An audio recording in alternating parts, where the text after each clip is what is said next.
Hello everybody, my name's Andy. I love learning languages. Welcome to my channel. And I haven't made a video for about 3 or 4 weeks now because I've been back at work and work's been quite busy lately, and I found myself working a bit longer hours than usual and been getting back into work, and it's been a bit more physical. And I don't know if you know, in the UK, but shops opened back on the 12th of April. Today's the 28th of April, so that's 2 weeks and a bit ago. And since then, our shops have been very busy. Charity shops have been quite busy in particular because of people holding back on their donations during lockdown and people not being able to shop. So suddenly they could shop. And on the first day we opened, we had a record amount of sales in the first day. So that was really good.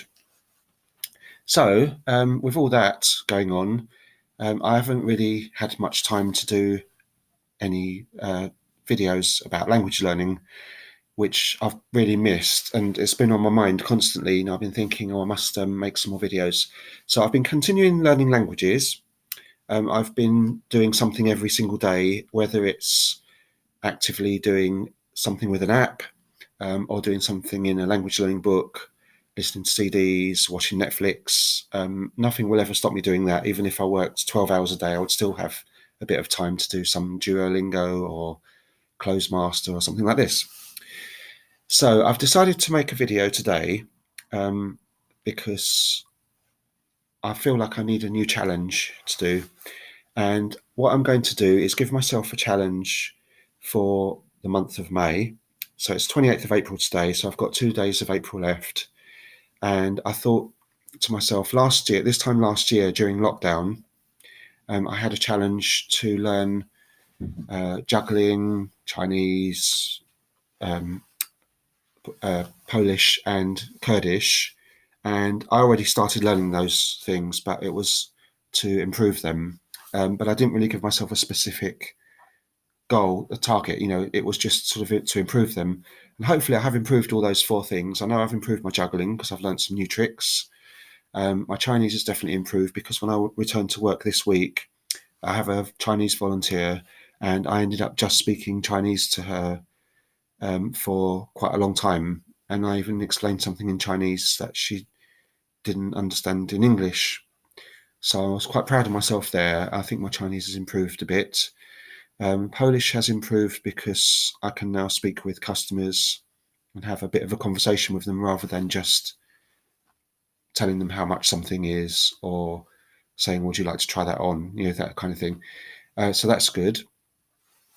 I started learning Hungarian a few months ago, although I dabbled with it in the past, and I got myself a teacher on Italki who is a Spanish native speaker. So I was learning it through Spanish, but I had to stop having lessons because I just didn't have time when I returned to work.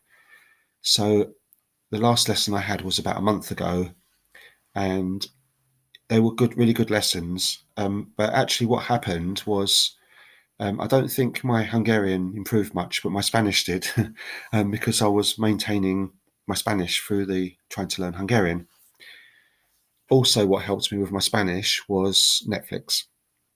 So I started watching a TV series on Netflix, a Colombian TV series, and it had 188 episodes. And I binged watched right from episode 1 to 188. I didn't miss one episode just before I returned to work. So my Spanish is much better than it was before, but I don't know what my Italian is like now. That might have gone on the back burner slightly. So with all that in mind, I've decided that it's only healthy to concentrate on maybe 2 languages maximum at the moment, because if I do any more, I don't think it will be very effective. So I've decided to choose the 2 most practical languages that I think will help me in my shop. So at the moment, I have a lot of Polish customers. A new Polish supermarket opened just some doors away from my shop down the road. So I think we have even more Polish customers than we did before. And I've noticed that I'm able to speak a bit more Polish. So I want to really improve my Polish. I'm on a roll with it. And I want to be able to have a good, conversational level of Polish. So by the end of May, I want to hopefully be able to make a 20-minute video of me just speaking Polish. That's my challenge. So meanwhile, I'm going to be posting at least one video a week in Polish, just in Polish, with subtitles about different topics. And the other language I'm going to concentrate on is Hungarian. So as I said, I already started learning Hungarian, and I think that it's a practical language for me because we have a lot of Hungarian customers as well. So even today I had a Hungarian customer who I know, who I always speak the basic things to. I always say hello to him and how are you, and tell him how much things are, but I don't know anything beyond that very much. But he always speaks back in Hungarian and continues, and I never understand what he's saying. So I want to continue with Hungarian. Excuse me. I had a cold over the weekend, and it's not COVID. I did a test, it was negative. And I also had a milestone birthday over the weekend. I'm now 60 years old. So I need to learn how to say that in all the different languages that I speak and maintain. I think I can say it in all of them. I have a 60 balloon here somewhere. There it is, given to me by my lovely Chinese volunteer. And I had some really nice birthday presents. So I had from my duet friend, I play recorder, and I have a recorder playing friend who we play duets with, but we haven't been able to play because of lockdown. And she bought me 2 new recorders, both wooden. And let me see if I can find them here. And they are a sopranino and a descant. And I didn't have a sopranino wooden recorder, but I do now. And it's a Rosler. So here it is. This is a tiny recorder. It's not the tiniest. There is one smaller, which is called a dark line. So it can be quite squeaky, but this is a lovely wooden one. I'm not sure what wood this is, maybe pear wood. I'll have to ask my friend Francesca. And this is an ebony descant recorder, which matches her one. So if we ever play duets on the descant, we can play together. And then she also made me a bag to fit 4 sizes of recorder in. So this is my tenor that goes in there, and I have a treble recorder, and I also have a bass and a contrabass. So that's another one of my hobbies.